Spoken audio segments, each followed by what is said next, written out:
তখন বুঝবেন যে আপনারও কপাল ভালো, আপনার আব্বারও কপাল ভালো। এখন যদি কাউরে গোলাম বলে আপনি রাগ হয়ে যাবেন না? আল্লাহ যেন গোলাম বলে ডাক দেয়, মানুষগুলো পেরেশান থাকবে।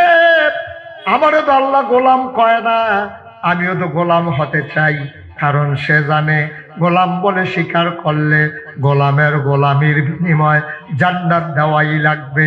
যদি কয় গোলামের ঘরের গোলাম, তুমি বুঝবা তুমিও জান্নাতি, তোমার আব্বাও জান্নাতি।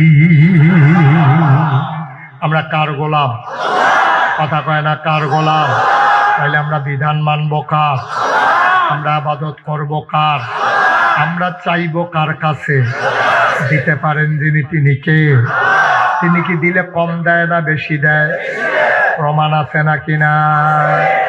দিল্লির রাস্তা দিয়া আপনারা আমার দিকে ঘুরে বুঝতেন, সেদিকে ঘুরাইলো কেনা?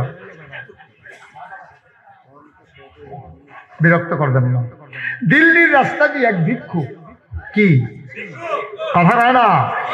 আর এই লোকটা তো মরহুম, কি কারবার কি? আপনি কি মন খারাপ? কথা বলেন না কেন? দিল্লির রাস্তা দিয়ে এক ভিক্ষু, কি দিল্লির রাজপথ দিয়া এক ভিক্ষু হাঁটতে আসে। যারে পায় তারে ভাই একটা পাই, ভাই একটা পাই।